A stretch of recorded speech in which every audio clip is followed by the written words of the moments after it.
ఓం శ్రీ సాయిరామ్. శ్రీ గురుదేవదత్త.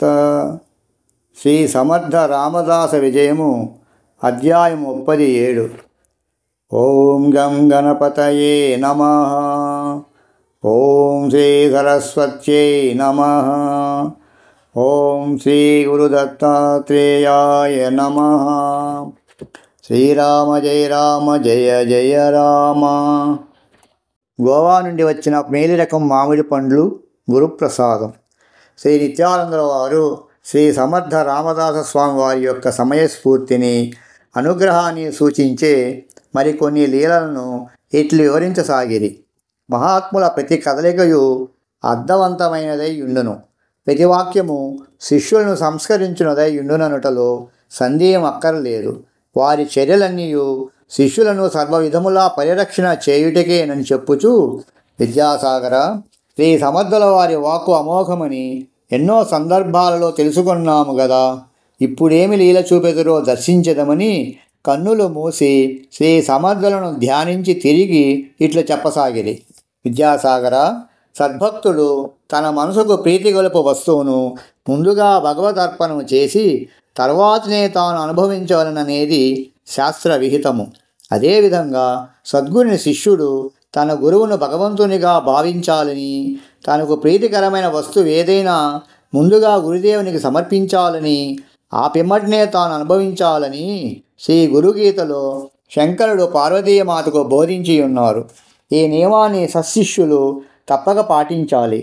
శివాజీ మహారాజు నిజంగా తాను అనుభవిస్తూ ఉన్న భోగాలన్నీ సద్గురుదేవులను శ్రీ సమర్థులకు సమర్పించాలనే సంకల్పంతోనే మొదటి నుండి వారి అడవిలో నివసించవలదని, ఏకాంతమునకు భంగం వాటిల్లని విధంగానే భవన నిర్మాణం చేసి కావలసిన వసతులన్నీ ఏర్పరుస్తానని ప్రార్థించేవాడు. కానీ సర్వతంత్ర స్వతంత్రులైన శ్రీ సమర్థులకు ఇది సమ్మతము కాలేదు. చాలా కాలానికి ఎట్టకేలకు సజ్జనగడిలో ఉండుటకు సమ్మతించారు.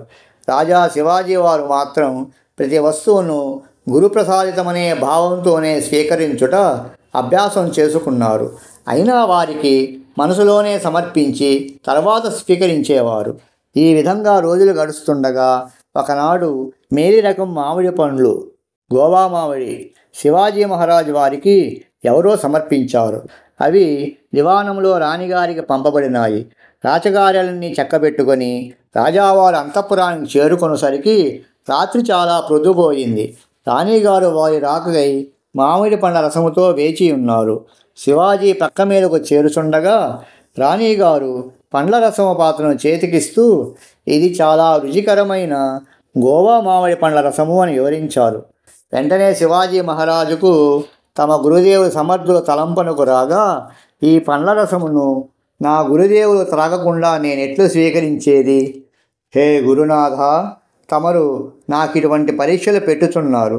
తమరి దయతో లభించున్న ఈ పదార్థములను తమకు పెట్టకుండా తినుటకు మనసు అంగీకరించడం లేదని ఆ పాత్రను చేతిలోనే పట్టుకొని, ఈ సమయంలో గురుదేవులు ఎక్కడ ఉన్నారో, నా అదృష్టం కొద్దీ ఇక్కడ ఉంటే ఎంతో బాగుండేదని భావిస్తుండగా కన్నుల నుండి అశ్రువులు రాలుచుండెను. అంతలో శ్రీ సమర్థుల కంఠధ్వని వినవచ్చెను. శివబా, ద్వారము తెరువము అని వినిపించగానే పరుగున పోయి అంతఃపుర శయ్యాగారపు ద్వారము తెరిచెను. ఆశ్చర్యం! సాక్షాత్ శ్రీ సమర్థుల వారే. గురుదేవులకు శివాజీ పాదనమస్కారం చేసి లోనికి ఆహ్వానించి ఆశీర్వదనం చేశాను. శ్రీ సమర్థుల వారి దివ్య చరణార విందములపై రాలి రాజు రాణి ఇరువురు నమస్కరించారు. శ్రీ సమర్థులు, ఏమీ శివబా, ఎందుకో నన్ను పిలిచినారు? ఈ వేళప్పుడేమి అవసరం కలిగినది అని ప్రశ్నించిరి. వారి దర్శనముతో అప్పటి వరకు రాజావారిలో ఉన్న సంకల్పాలన్నీ గాలిలో దూదిపింజలు ఎగిరినట్టు ఎటో పోయాయి. నిశ్చేష్టుడై ఉండెను. అందుకే గురుదేవులు ఇట్లు ప్రస్తావించినారు. కలవరపడి రాజు, గురుదేవ్, ఏమీ లేదు, ఈ మామిడి ఫలరసము అత్యంత మధురమైనది, తమను స్వీకరిస్తారని అంటూ ఆ ఫలరస పాత్రను చేతికి అందించాను. రాణి విస్తుపోయి చూస్తూ, నాదా, గురుదేవులకు వేరు పాత్రలో తెస్తానని అంటుండగా శ్రీ సమర్థులు చిరునవ్వులు చిందిస్తూ, నీ భర్త ఈ పాత్రలోని రసమును నేను రాకముందే నాకు అర్పించినాడులే, ఇదే చాలు అంటూనే కొంత రసమును తాగి కొంత రసము మిగిల్చి, ఇదిగో ప్రసాదం తీసుకోండి అని తిరిగి ఇచ్చారు. మరుక్షణంలో లేచి, మరి నేను పోయి వస్తున్నా అన్నారు. శివాజీ గురుదేవ్, ఇంత రాత్రి వేళ ఎందుకు పోవడం?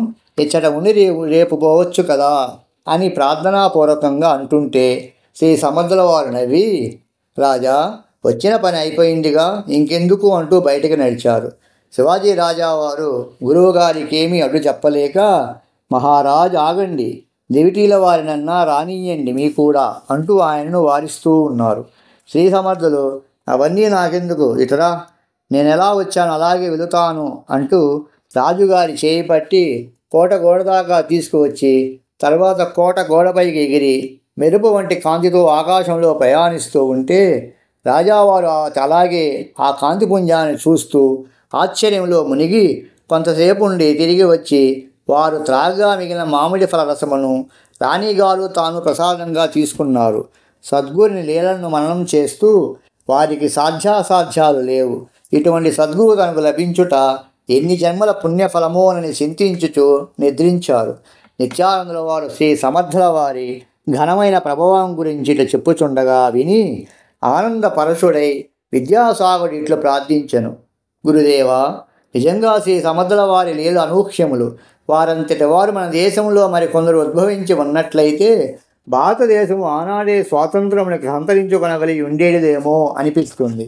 శివాజీ మహారాజు వారికి బలమైన అండగా శ్రీ సమర్థుల వారు నిలబడడం నిజముగానే మహారాష్ట్ర ప్రజల అదృష్టం అనక తప్పదు. చాలామంది సాధువులైన వారు దేశ స్థితిగతులను, ప్రజలను, రాజులను, అధికారులను శాసించగలిగి ఉన్నను మరి వారిని ఉపేక్షించి తమ దారిన తాము మోక్ష మార్గము కావాలని పోవుచుందరు. సర్వమును విరచటయే మోక్షమని వారు భావించదరని వింటిని. కానీ శ్రీ సమర్థుల వారు మాత్రం దేశ రక్షణ కొరకే వారి శక్తియుక్తులను వినియోగించినారని మనకు తెలుస్తున్నది. శ్రీ సమర్థుల వారికి ఆకాశగమనం వంటి అనిమాది సిద్ధులను వశమందే ఉన్నవని అవగతమవుతున్నది. ఈ విషయం కాస్త వివరించండి స్వామి అని కోరగా శ్రీ నిత్యానంద వారితో చెప్పసాగిరి. అష్టాదశ సిద్ధులు. వత్స, శ్రీ సమర్థుల వారికి అనిమాద్యక్ష సిద్ధులే కాదు, అష్టాదశ సిద్ధులను సిద్ధించి ఉన్నవని గ్రహించుకో అనగా విద్యాసాగరుడు, స్వామి, సిద్ధులు 8 విధానాలేనని నేను విని ఉన్నాను, 18 ఉన్నవా? తైతో వాణ్ణి వివరించండి అని చేతులు జోడించి ప్రార్థించెను. నిత్యానందులు ఈ విధంగా తెలుపసాగిరి. కుమారా, శ్రీకృష్ణ పరమాత్మ ఉద్ధవునకు ఈ అష్టాదశ సిద్ధుల గురించిని వానిని పొంది విధానములను బోధించినట్లు ఏకనాథ భాగవతములో చెప్పబడింది. శ్రీకృష్ణుని ఉద్ధవుడు ఇలా ప్రశ్నించాడు. దేహంలో ఉంటూ విదేహత్వము, ప్రపంచంలో ఉంటూ అద్వైతము ఎలా అనుభవంలో మానవుడు పొందగలడని సందేహాన్ని వెలిబుచ్చగా కృష్ణుడు ఇలా చెప్పినాడు. ప్రపంచములో మానవుడిగా పుట్టిన జీవుడే నిశ్చయ జ్ఞానమును పొందవలను. స్థూల సూక్ష్మ కారణ దేహాల కంటే ఆత్మ సర్వదా భిన్నమైనదే. ఆత్మ సాక్షీభూతమై ఉన్నది. జీవుడనే భావంతో ప్రపంచ వ్యవహారం నడుస్తున్నది. కానీ జీవుడు జీవభావాలైన సుఖదుఖాది ద్వంద్వముల నుండి విడిపడితే జీవుడే ఆత్మ అని వ్యవహరింపబడతాడు. అప్పుడు సాక్షీభావంతో మెలగలడు. ప్రపంచ విషయాలను అనురక్తుడై జీవభావమును పొందుతున్న మానవుడే దైవ విషయాల యందు, దైవలీల యందు అనన్యభావంతో తాదాత్మ్యతను పొందుట ద్వారా దైవీ భావనలు పొంది దివ్యత్వం సంతరించుకొని దివ్యాత్ముడవుతాడు. ఒక్క శస్త్రంతో ఇనుప కవచాన్ని ఛేదిస్తే అది శస్త్రం యొక్క బలం కాదు, దాన్ని ప్రయోగించిన వాని యొక్క బలమని తెలుస్తున్నది. ఒక ఇనుప కడ్డీని కొమ్మిలో కాల్చితే నిప్పుతో సమానంగా మండుచున్నట్లు ఉంటుంది. అది ఇనుము యొక్క సామర్థ్యం కాదు, అగ్ని యొక్క సామర్థ్యం. అదేవిధంగా ఆ ఇనుము వల్లనే మనకు కూడా జడమే, దానికి జ్ఞాన ప్రకాశాన్ని అందకుండా చేయునది ప్రపంచ విషయ సముదాయమే. ఈ బయటి విషయాలను లోనికి చేరవేయనవి కళ్ళు, చెవులు, చర్మము. వీటిని అదుపు చేసుకున్న వానికి మనసు జ్ఞాన విషయములందు ఆకర్షితమగును. ఆత్మయందరి ప్రక్షాళన మనస్సులందు ప్రతిఫలించును. పుట్టుకతో ఎవ్వరూ జ్ఞానిగారు. సాధన చేతనే దివ్యత్వమును సంపాదించుకొని దివ్య పురుషులు మహాత్ములుగా ప్రసిద్ధి చెందినారు. ఉద్ధవ, జితేంద్రియుడు, చితశ్వాసుడు, శిరచిత్రుడు అయిన యోగినా ఎందే నెలకొని ఉండును. అప్పుడు అనిమాది అష్టసిద్ధులు వాటంతట అవి అతని పరిచర్యలు చేయ సిద్ధముగా నుండును. ధారణ యోగమందు ప్రసిద్ధిగాంచిన యోగులు 18 సిద్ధులుగా వీరిని వర్ణించినారు. వారిలో 8 ప్రధానంగా చెప్పెదరు. అవి పొందిన వారు నిరంతరము నాయందే ఉందురు. అవి అనిమ, మహిమ, లగిమ, ప్రాప్తి, ప్రాకామ్య, ఈషిత్వ, వసిత్వ, కామావసాయిత అన్నవి. దీనిలో మొదటి మూడును శరీరమునకు సంబంధించినవి. అనగా శరీరాన్ని సూక్ష్మరూపంగాను మహారూపంగాను లఘురూపంగాను మార్చుకున్న సిద్ధులు ప్రాప్తి అన్నది ఇంద్రియాధిష్టాతృ దేవతలకు సంబంధించినది. ప్రాకామ్యం అనగా లౌకిక పారలౌకిక పదార్థమును యథేచ్ఛగా అనుభవించవచ్చునన్నది. ఈశిత్వం అనగా శక్తి సముదాయమునకు ప్రేరణ కలిగించే సిద్ధి. వశిత్వం అనగా విషయములందు ప్రవర్తించుచున్నను దేనియందున్నూ ఆసక్తి చూపక మనసును వశమందుంచుకొను సిద్ధి. కామావసాయిత సిద్ధి అనగా తాను కోరిన సుఖమును అనుభవించగల సామర్థ్యము. ఇవన్నీ నా ప్రసాదములే. యోగి వీరిని ఉపయోగించుకున్నను దోషము లేదు. కానీ వీనితో ఇతరులకు కీడు చేస్తే మాత్రం రౌరవాది నరకములు పొందవలసి ఉంటుంది. అహంభావము అతిశయములు చూపక ఉన్నంత వరకు అతనికి సత్కీర్తి కలుగను. మిగిలిన 10 సిద్ధుల గురించి తెలిపిదను వినుమని కృష్ణుడు ఇట్లు తెలుపుతున్నాడు. అనూర్మి మంతం. త్రిప్పిపాసులు శోకమోహములు జరావరణములను షడూర్ములు లేకుండా బ్రతకగలడు. అనగా ఆకలి తప్పికలను అతీతుడు కాగలడు. శోకమునకు కృంగడు. మోహమును జరిగిరానీయడు. వృద్ధాప్య భావన యందు ఉండదు. మృత్యువును అధిగమించును. అనగా అమృతత్వమును పొందును. ఇవన్నీ సాధించుట ఒక సిద్ధి. ఇక దూరదర్శనము, దూరశ్రవణము, దూరగమనము, కామరూపధారణము, పరకాయ ప్రవేశము, స్వచ్ఛంద మరణము, దేవానాం సహస్రకీడా సుదర్శనం, సంకల్పసిద్ధి, ప్రతిహత ఆదేశము అన్నవి 10 సిద్ధులు. ఇవన్నీ గుణజాత సిద్ధులు. ఇవి కాక మరి 5 సిద్ధులు కూడా గలవు. అవి వరుసగా త్రికాలజ్ఞత్వము, శీతోష్ణ ద్వంద్వసహిష్ణుత్వము, పరచిత్తాది విషేక జ్ఞానము అనగా ఎదుటివారి మనసు ఎరుగుట, అగ్ని సూర్య జల విషాది ప్రభావ సంభనము, 5 అపరాజయము. ఈ 5 నిషేధ సిద్ధులని మోక్షగామని యోగుల ఉద్దేశ్యము. అది నా అభిమతమును ఉద్ధవ పైన చెప్పబడిన సిద్ధులు ఏ విధమైన దారుణాదులచే లభ్యమగునో ఇప్పుడు వివరించదని చెప్పదొడంగాను. సూక్ష్మాది సూక్ష్మమైన భూతరూప ఉపాధిలో నన్ను ధారణ చేయటం ద్వారా సాధకుడు అనిమాసిద్ధిని పొందును. మహతత్వ రూపములో నన్ను దానధారణ చేయు సాధకుడు మహిమాసిద్ధిని పొందును. వాయు, జలము, పృథ్వీ, అగ్ని మొదలైన 4 భూతముల యందునను ధారణ చేయు యోగికి లఘిమాసిద్ధి లభించును. సాత్వికాహంకార రూపమున నన్ను ధారణ చేయటం వలన ఆ యోగికి ప్రాప్తి సిద్ధి లభించును. మహత్తత్వ ఉపాధి రూపములో ధారణ చేయు యోగికి ప్రాకామ్య సిద్ధి లభించును.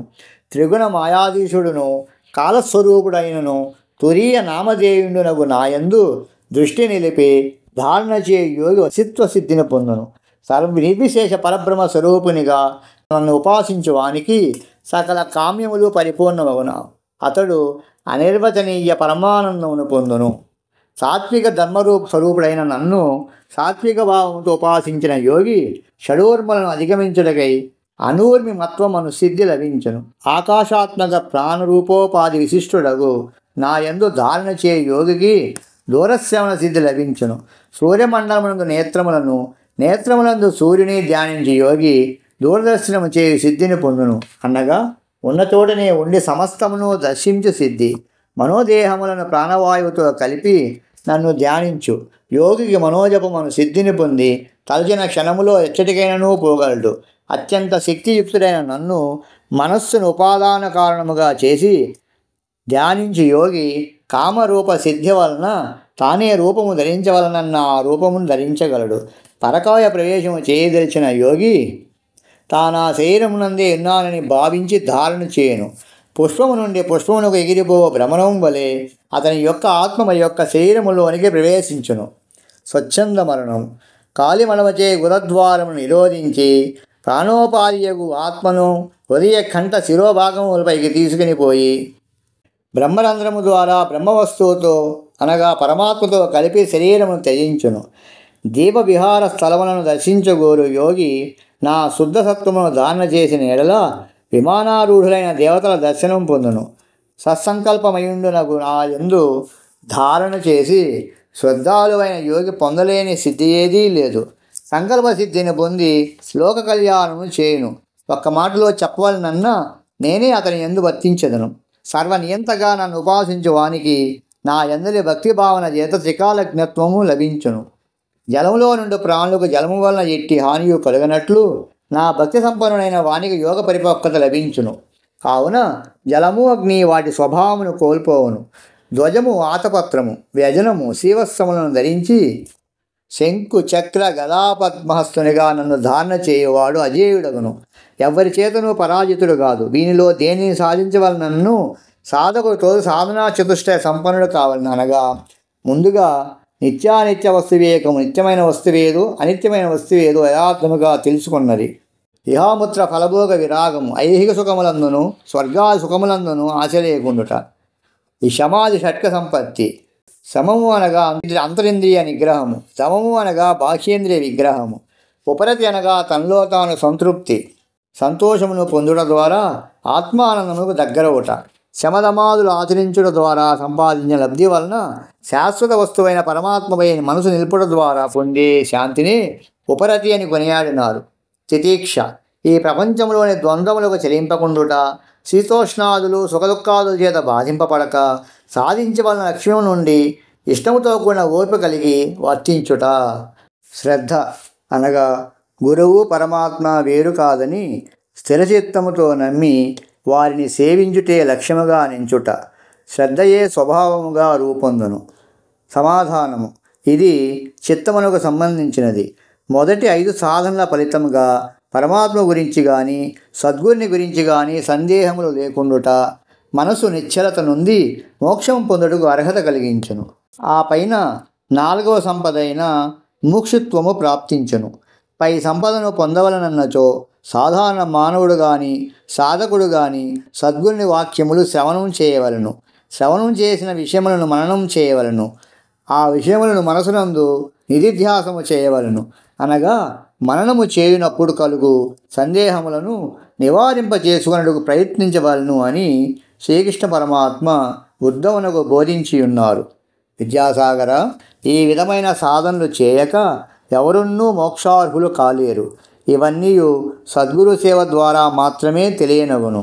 గ్రంథ పఠనం కొంతవరకే ఉపయోగపడును. కావున సద్గురువును అన్వేషించి పొందవలను. ఎన్నో జన్మల పుణ్యవశమున గాని సద్గురువు లభించడు. గుకారోంధకారస్య రుకారస్తన్నిరోధకః అంధకార నిరోధత్వాత్ గురురిత్యభిధీయతే అని శివుడు పార్వతీమాతకు బోధించి ఉన్నాడు. గు అనగా చీకటి అనగా అజ్ఞానము, రు అనగా వెలుగు అనగా జ్ఞాన ప్రకాశము అని అర్థము. వెలుగు వచ్చుటతోడనే చీకటి తొలగిపోవునని భావము. చీకటి తొలగుట అనగా వెలుగులోనే చీకటి లయమగును అనగా అజ్ఞానము జ్ఞానములో లయమగునని అర్థము. వెలుగు లేనందున చీకటి ఆవరిస్తుంది, కానీ చీకటికి ప్రత్యేక ఉనికి లేదని దీని ద్వారా తెలుస్తున్నది. విద్యాసాగర, మన మనసునందుండు అజ్ఞానమును చీకటి వలన శరీరము కూడా అజ్ఞానమయమగుచున్నది. మనసునందు వెలుగు గోచరించినచో శరీరము జ్ఞానమయమగును. అటువంటి జ్ఞానప్రకాశము సద్గురుని పాద సేవనం ద్వారానే లభిస్తుందని వివరించి తర్వాతి వృత్తాంతం ఇట్లు చెప్పసాగిరి. వత్సా విద్యాసాగర, సాధువు యొక్క సరైన ఉదాహరణము శ్రీ సమర్థుల వారే. సాధువు ఎట్లుండవలనో శ్రీ సమర్థుల వారు తమ దాసబోధలో ఈ విధంగా వివరించి ఉన్నారు, విను. సాధు లక్షణములు. సాధువులు సిద్ధులు నడయాడే సత్యస్వరూపులే అనగా సత్యదర్శనం అనగా ఆత్మదర్శనం చేసి ఉన్నవారు. ఆ దర్శనముతో వారు అమృతపానం చేసినట్లు తేజోవంతులై ఉండెదరు. వారి శరీరములోని సర్వాంగముల ద్వారా తేజస్సు బహిర్గతమగుచుండును. ముఖ్యంగా వారి కన్నుల నుండి వెలువడే దృష్టిని సాధారణ వ్యక్తులు తట్టుకొనలేక తల దించుకొందురు. సంపూర్ణమైన వారి వ్యక్తిత్వమును వారి నడత ద్వారా ఇతరులు గ్రహించుకొనవలనే గాని తమకు తామై తమ శక్తిని ప్రకటించుకొనరు.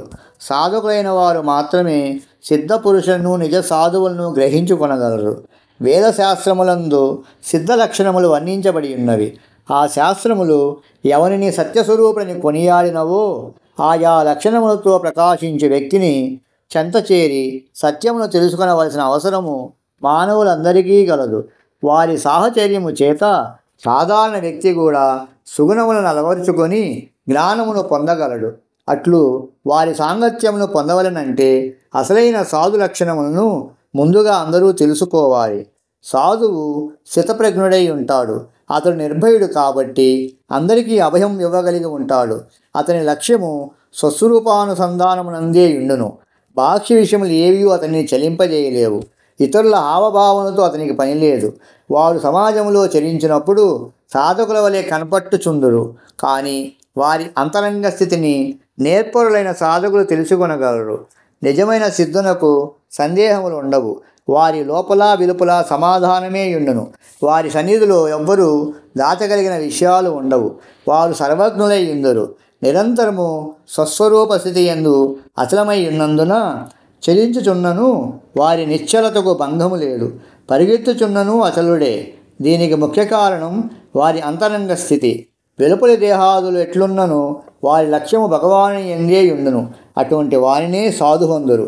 అతనికి ఈర్ష్య, ద్వేషము, కోరిక, లాభము, నష్టము, లోభము, క్రోధము అను వానితో సంబంధము తెగిపోయింది. కావున అతని హృదయం నిర్మలమై ఉన్నదని ముఖవర్చస్సు నుండి ప్రస్ఫుటమగును. ప్రవృత్తిని అధిగమించిన వాడు, నివృత్తి యందు స్థిరత్వమును పొందినవాడు అనైన సాధువును మోహింపజేయగలుగునిది ప్రపంచమునందు ఏమీ లేదని తెలియాలి. నిరంతర బ్రహ్మానందభూతిని అనుభవించవానికి కొరతలేమీ ఉండవు. అతని యందు ద్వంద్వములు లేవు. అందుచే స్వార్థమునకు తావులేదు. ద్వైతము లేనందున అవివేకం ఉండదు. ఆకాశం వలె మృదువుగా నుండట వలన కాఠిన్యం ఉండదు. పరమార్థ భావన చేత దురాశ వారి చరిచేరదు. తాదాత్మ్య భావన చేత దేహభావన లేదు. అందుచేత నిరుపాధికులంటారు. సాధువుకు మానము అవమానములందు సమభావమే ఉండును. పరమునందు లక్ష్యముంచిన కారణంగా పరమదక్షుడగుచున్నాడు. అనగా అసాధ్యమును సుసాధ్యము చేయు శక్తి కలిగి ఉండు. మలిన భావన లేనందున నిర్మలుడు, నిత్యుడు, సత్యుడు అనబడును. ఈ స్థితి లభించట కొరకు సాధువులతో సహవాసము చేయవలను. ఆత్మదర్శనము కలుగుటతోడనే ఈ లక్షణములన్నీ అతని యందు ప్రకాశించును. దీపము వెలిగించిన తక్షణమే ఎట్లు చీకటికి ఉనికి ఉండదో అట్లే ఆత్మదర్శనమైన సిద్ధునకు దుఃఖ, శోక, తాపములు పటాపంచలగును అని శ్రీ సమర్థుల వారి దాసబోధలో నిర్వచించినారు. కళ్యాణ్ గురునిష్ట. విద్యాసాగర శ్రీ సమర్థ రామదాస్ స్వామి వారికి అనుమాది అష్టసిద్ధులేగాక అనేకమైన సిద్ధులు ఆశ్రయించున్నవి, కవిసమైనవి. కానీ వారు అందు ప్రతిదానిని పరమార్థమునికే వినియోగించినారు. స్వార్థాన్ని ఉపయోగించలేదు. తమ ఆకలికి ఏనాడు ఆయన పదార్థాలను సృష్టించలేదు. శివాజీరాజు పరివారంతో వచ్చినప్పుడు ఆయన తన సంకల్పంతో వారందరికీ ఆహారం ఏర్పాటు చేశారు. అసలైన సాధు లక్షణం అంటే అదే. తన జీవితము, శక్తి మొత్తము పరులకు హితం చేయడంలోనే తృప్తి చెందెదరు. విద్యాసాగర వారి శక్తిని ఇతరుల యందు ప్రేరణ చేయుటకు కూడా వారు సమర్థులే. విను. కళ్యాణను శిష్యుడు శ్రీ సమర్థుల వారి ప్రేమను చూరగొన్నాడని చెప్పాను కదా. అతను ఒకసారి తాను వ్రాసిన గ్రంథములన్నీ తెచ్చి శ్రీ సమర్థులకు చూపగా వారు అతనితో ఇట్లనిరి: కళ్యాణ్, గ్రంథములలోని అక్షరములు సర్వులకు సులభగ్రాహ్యములుగా ఉండాలి అన్నారు. కళ్యాణ్ నమస్కరించి, స్వామి, గురుదేవ, తమరు ఒకసారి రాసి చూపినచో దానిని చూచి నేను వ్రాయగలని పలికెను. శ్రీ సమర్థుల వారు అప్పుడు ఒక గుహలో ఉన్నారు. ఆ కొండ గుహలో చేయి పెట్టి భూర్జల పత్రములపైన రాసి ఉండిన ఒక గ్రంథం ఒకదానిని తీసి ఇచ్చి దీనిని చూచి రాయమని ఆజ్ఞ ఇచ్చిరి. కళ్యాణ్ వారికి ఆశ్చర్యమయ్యను. ఆ పత్రముపై అక్షరములు బంగారు రంగులో మెరుగుచుండెను. దాన్ని చూచి అక్షరములను చక్కని శైలిలో కళ్యాణ్ వ్రాయగలిగాను. తర్వాత ఎన్నో గ్రంథములు ఆయన వ్రాసెను. అంతేకాదు, కళ్యాణ్కు గురునిష్ట ద్వారా ఎంతో శక్తి సంప్రాప్తించినది. విను. కళ్యాణ్ గురునిష్ట గురుదేవుల ఉత్తరీయము. ఒకసారి శ్రీ సమర్థులు సజ్జనగడ మఠములో ఆంగ్లాయి మాత ఉత్సవం జరిపించారు. అంగాపురం నుండి తేబడిన మహిషాసుర మర్దిని అమ్మవారిని అక్కడ ప్రతిష్ఠింపజేశారు కదా. ఆమె పేరు ఆంగ్లాయి. అంగాపురం నుండి వచ్చిన ఆయి అంటే మాత అని అర్థం. ఏ పండుగ వచ్చినా ఆమెకు ఉత్సవం చేయించి ప్రసాదాలు పంచేవారు. ఆ రోజు ఉత్సవానంతరము శ్రీ సమర్థులు కోట గోడపైన పచాలు చేస్తూనే పరమార్థ బోధ చేస్తూ ఉన్నారు. శివాజీ రాజావారు, ఉద్ధవుడు, కళ్యాణ్ స్వామి, దివాకర్ భట్, అక్కాబాయి వీరితో పాటుగా మరికొందరు శిష్యులను గురుబోధనలు వింటూ ఆ కోట గోడపై తిరుగుతున్నారు. మధ్య మధ్యన చలోక్తులతో నవ్విస్తున్నారు. ఈ కోట గోడపై నుండి ఎంత చక్కగా గాలిలో తేలుతూ విహరించి వస్తే ఎంత బాగుంటుంది అంటూనే, అక్కాబాయి, ప్రసాదం ఏమి తయారు చేశావు అంటూ అడిగారు. అక్కాబాయి ఒక గంపతో లడ్డూలు అందిస్తూ, గురుదేవు, ఇదిగో ప్రసాదం అన్నది. ఇంతేనా? ఇవి మా కళ్యాణికే చాలవు అని గురుదేవులు అంటూ ఉంటే విని శిష్యులు కొందరు వారిలో గుసగుసగా తిండిపోతికి ఏమీ సరిపోవు అనుకుంటున్నారు. అంతలో మరో గంప లడ్డూలు ఉన్నాయి లోపల. అక్కాబాయికి ఆశ్చర్యం అనిపించింది. తాను చేసింది ఒక గంప లడ్డూలే, మరి ఇంకో గంప ఎక్కడి నుండి వచ్చిందో. ఇది గురు అనుగ్రహమే అనుకుని అది కూడా తెచ్చి గురుదేవ్ ఇదిగో మరో గంప లడ్డూలు ఉన్నాయన్నది. సరే అక్కడున్న వారికి నీవు పంచు అంటూ కళ్యాణ్ తిను అని 10 లడ్డూలు ఇచ్చారు. కళ్యాణ్ తన ఉత్తరీయం కొంగు పట్టి తీసుకున్నాడు. మిగిలినవన్నీ అందరికీ ఇస్తున్నారు శ్రీ సమర్థులు. అలా పంచుతుండగానే పెద్ద గాలి గురుమారం వచ్చింది. గురువుగారి భుజం పైనున్న ఉత్తరీయం ఆ గాలు ఎగురుచూపోతున్నది. దూరంగా పోయి గాలిపటం ఎగురుచున్నట్లు ఎగురుచున్నది. ఒక్కసారిగా శ్రీ సమర్థులు కళ్యాణ్ నా ఉత్తరీయం పోగుచున్నదిరా అని కేక వేశారు. అంతే, కళ్యాణ్ ఒక్క ఉదుటున కోట గోడపై నుండి గాలిలో తేలుచూపోయి ఆ ఉత్తరీయం పట్టుకొని తిరిగి తెచ్చి గురుదేవుల మెడలో అలంకరించాడు. అతని ఉత్తరీయం కొంగులో పట్టి ఉంచుకున్న లడ్డూలన్నీ గాలిలో తేలినవి. చూచువారందరూ కళ్యాణ్ పడిపోతావు పోవద్దని గోలగా అరుస్తున్నారు. అయిపోయినాడు కళ్యాణ్, కోట గోడపై నుండి కిందకు దూకేశాడని కొందరు ఏడుస్తున్నారు, కొందరు కోపం చేస్తున్నారు. ఎవరి మాటలు వినకుండా కళ్యాణ్ గురుదేవులపై ప్రేమ విశ్వాసములతోనే గాలిలోకి ఎగిరి తిరిగి ఉత్తరీయాన్ని తేగలిగాడు. ఇక్కడ ఉత్తరీయానికి కాదు ప్రాధాన్యత, అతని ప్రేమ భక్తి విశ్వాసముల శక్తి సర్వులకొన్నూ తెలియాలని గురుదేవులు అలా సంఘటన కల్పించారు. మరొక్క సంఘటన కూడా చెప్పుకోవలసి ఉన్నది అని శ్రీ నిత్యానందుల వారిని చెప్పసాగిరి. వత్సా విద్యాసాగర, సాధన చేత మహాత్ముల దివ్యశక్తులు పొందుటైనది సహజంగా అందరూ విశ్వసిస్తారు. కానీ అటువంటి మహాత్ముని విశ్వసించి ఆరాధించి దివ్యశక్తులను పొందుటైనది అందరూ విశ్వసించలేని విషయము. అయినా అలా పొందవచ్చుని నిరూపించాడు కళ్యాణ్.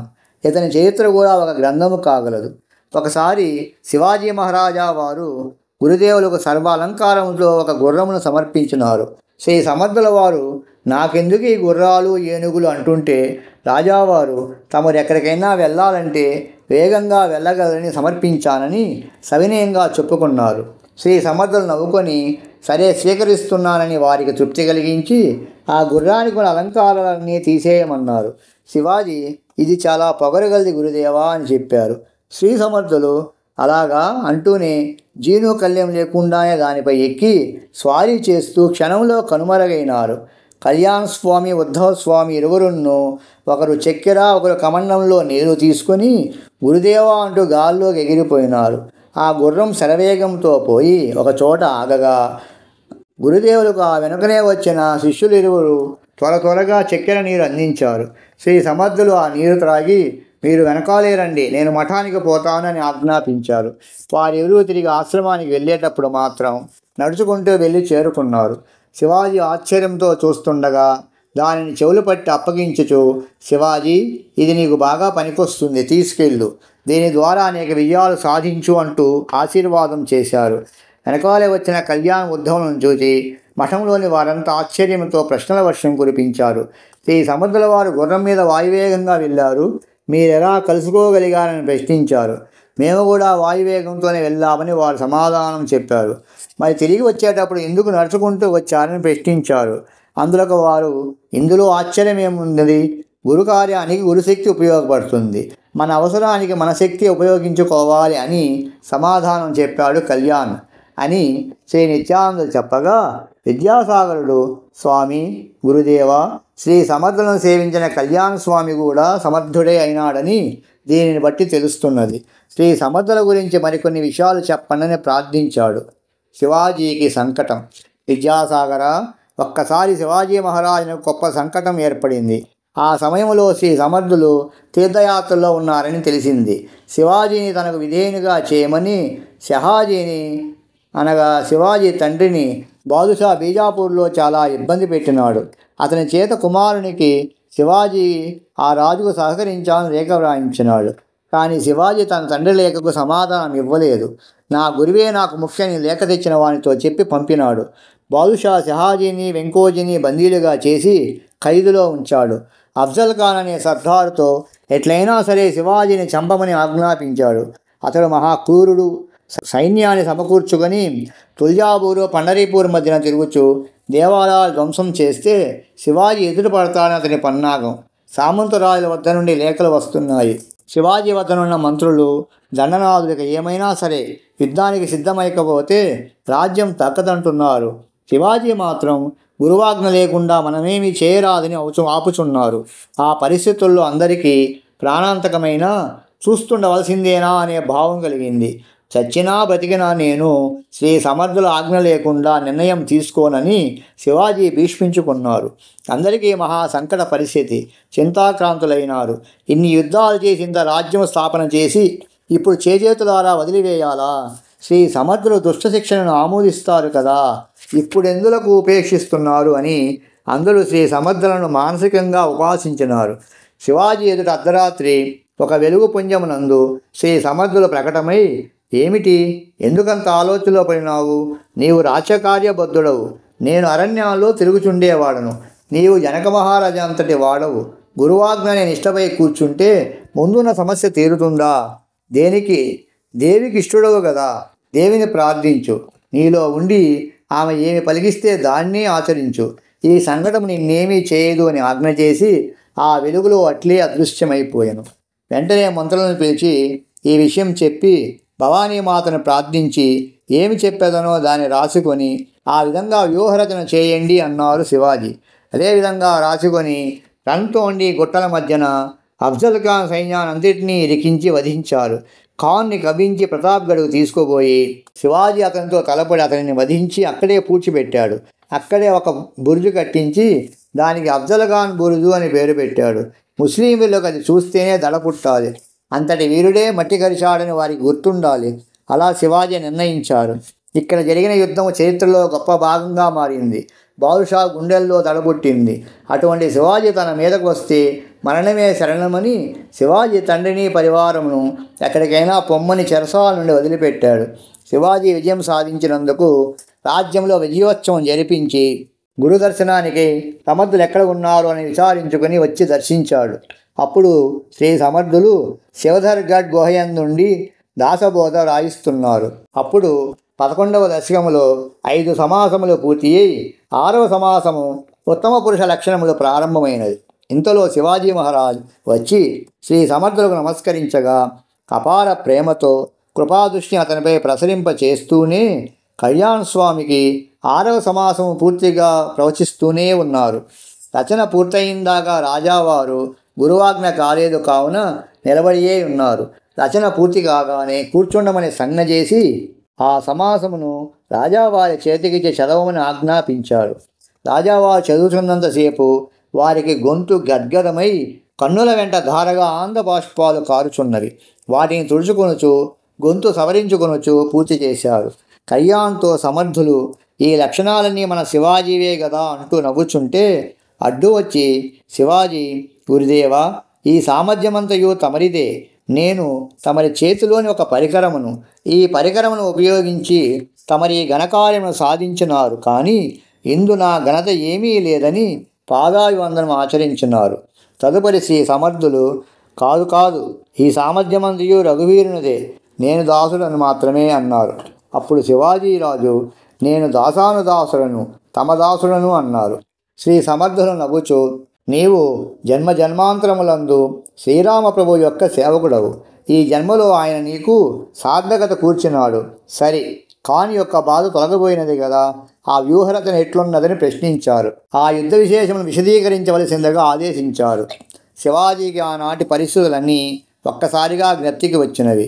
ఆనాడు తమరు దర్శనమిచ్చి ఆదేశించకపోతే నా ప్రాణాలు గాలిలో కలిసిపోయేవే. స్వామి, తమ ఆదేశానుసారము అంబాభవానిని ప్రార్థించగా ఆమె నా ద్వారా ఆ వ్యూహరచనను పలికించింది.